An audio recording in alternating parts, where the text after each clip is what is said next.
5 minutes de français, de françaisavecpierre.com.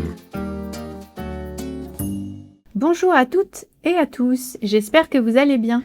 Aujourd'hui, je suis avec Sébastien. Salut Sébastien, comment ça va? Salut Émilie, salut chers auditeurs et auditrices, ça va très bien, merci. Et toi, comment vas-tu aujourd'hui? Nickel. Dans ce nouvel épisode de 5 minutes de français, on va parler d'un sujet très actuel qui fascine autant qu'il inquiète, l'intelligence artificielle. Oui, l'IA est partout, dans nos téléphones, nos voitures, nos outils de travail, mais elle pose aussi de vraies questions. Exactement. Et avant de commencer, petite question pour toi Sébastien et pour vous qui nous écoutez. Quel terme technique désigne le fait qu'une IA invente parfois des informations plausibles mais fausses? A. Le surapprentissage.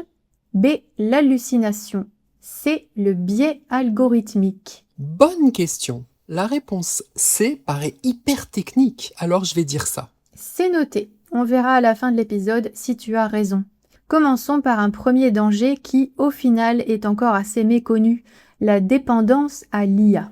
Effectivement, de plus en plus de personnes utilisent l'IA pour écrire, réfléchir, organiser leurs idées. Oui, et le risque, c'est de moins faire travailler son propre esprit critique. Si on prend l'habitude d'utiliser l'IA pour tout et n'importe quoi, et qu'en plus on accepte les réponses sans les vérifier, on peut perdre l'habitude de réfléchir par soi-même. L'IA devient alors une béquille intellectuelle au lieu d'être un simple outil.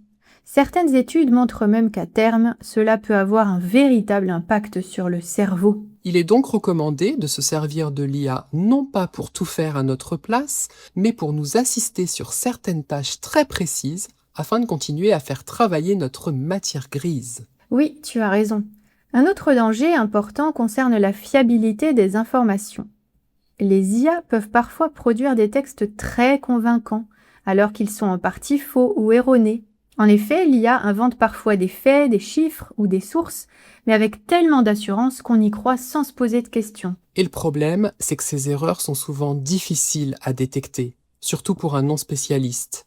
Il reste donc primordial de toujours vérifier ces informations et de ne pas tout prendre pour argent comptant. Il y a aussi la question des biais, car une IA n'est jamais totalement neutre. Tout à fait, il ne faut jamais oublier qu'elle apprend à partir de données humaines, qui contiennent forcément déjà une certaine orientation. Résultat, certaines IA peuvent reproduire, voire amplifier des discriminations existantes. Par exemple, dans le recrutement, la reconnaissance faciale ou les recommandations de contenu. Parlons maintenant de l'impact sur le travail.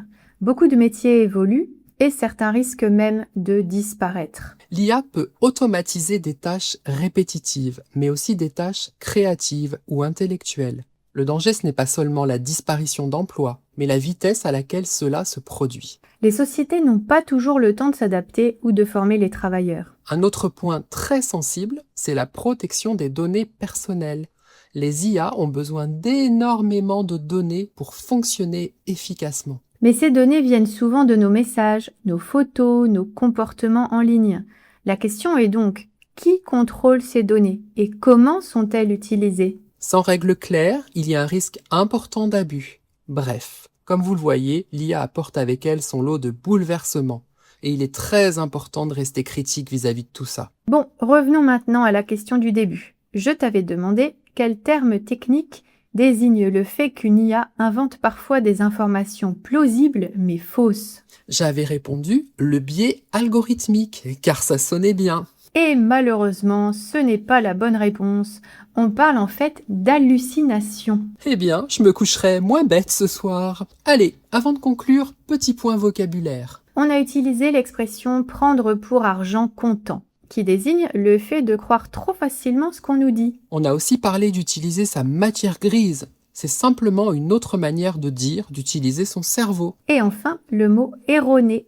Quelque chose d'erroné, c'est quelque chose d'inexact qui comporte des erreurs. Voilà, on a fait le tour de la question, je crois. L'intelligence artificielle n'est donc ni bonne ni mauvaise en soi. Tout dépend de la manière dont on l'utilise et du cadre qu'on met en place. L'important, c'est de rester vigilant et informé. Et vous, l'IA vous inquiète-t-elle ou vous enthousiasme-t-elle ? Dites-le nous en commentaire. Et comme toujours, vous pouvez retrouver la transcription et le vocabulaire dans le PDF en description sous cette vidéo ou sur notre site françaisavecpierre.com. Merci de nous avoir écoutés. À très bientôt pour un nouvel épisode de 5 minutes de français. 5 minutes de français, de françaisavecpierre.com.